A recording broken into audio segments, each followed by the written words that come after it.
semantik Al-Quran. Semantik ini merupakan salah satu metode juga untuk memahami makna-makna di balik kosakata dalam Al-Quran.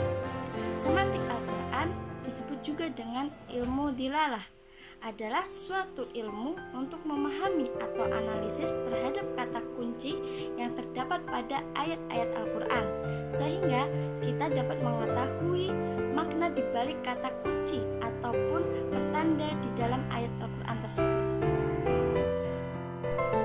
Kemudian, teknik analisis semantik.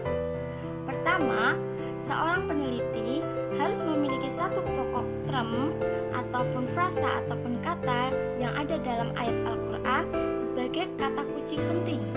Kemudian, gunakanlah metode sinkronik dan diakronik, yaitu metode analisis sejarah tentang sejarah istilah-istilah kata kunci yang telah dipilih tadi pada saat sebelum turunnya Al-Quran, yaitu pra-Quranik, kemudian masa turunnya Al-Quran yaitu Quranik, dan setelah turunnya Al-Quran yaitu post-Quranik.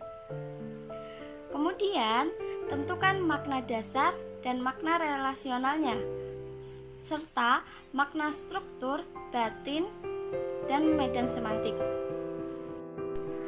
Nah, dalam analisis semantik ini saya mengambil ataupun memilih term atau kata jahiliyah sebagai kata kunci yang akan kita bahas.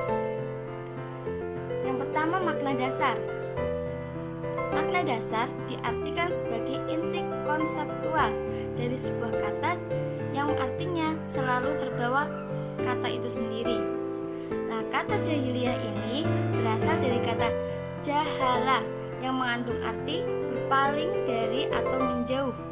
Kemudian lawan kata dari jahala adalah khifah, yaitu kurang berpikir. Imam Mukhlas menyatakan bahwa bangsa Arab disebut jahiliyah sebab perbuatan mereka menyerupai tabiat orang-orang bodoh, tidak berlapang dada, tidak toleran, sentimental, dan mudah emosional.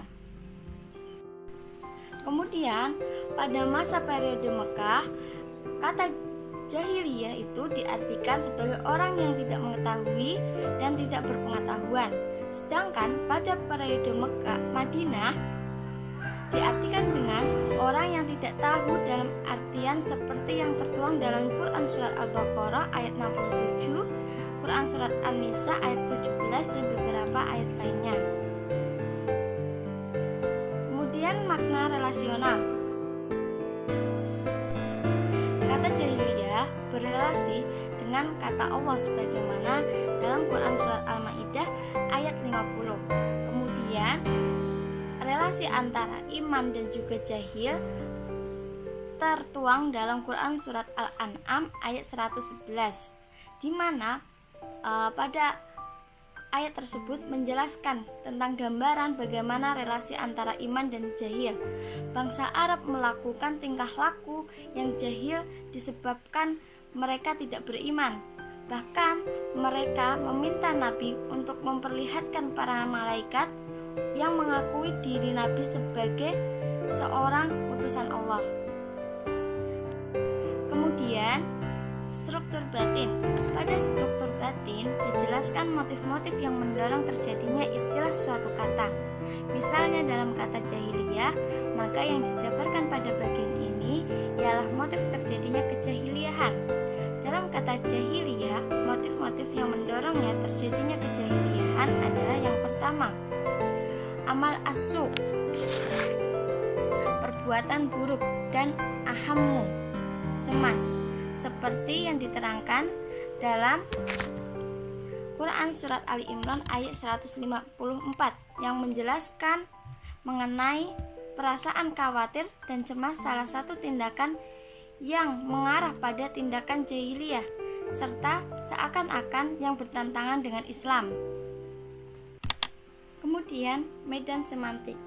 Dalam Al-Quran terdapat kata yang hampir memiliki kesamaan makna. Nah, inilah yang masuk dalam medan semantik. Dalam kata jahiliyah terdapat dua kata kunci yang memiliki kesamaan makna, yaitu sof sofaha dan gholado.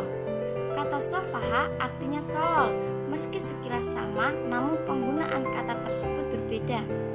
Menurut Quraisy Shihab, sofaha lebih mengarah pada mereka yang lemah akalnya ataupun picik. Ia juga digunakan untuk orang yang lemah akalnya, entah sakit ataupun sakit lainnya. Sedangkan gholado diartikan dengan kasar dalam tabiat ataupun peringai.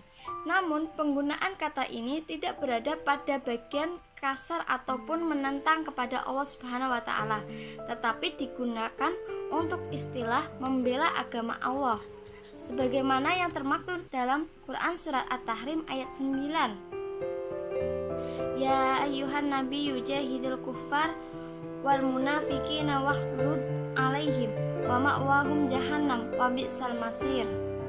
Yang artinya, wahai Nabi, perangilah orang-orang kafir dan orang-orang munafik dan bersikaplah keraslah terhadap mereka. Tempat mereka adalah neraka jahanam dan itulah seburuk-buruk tempat kembali.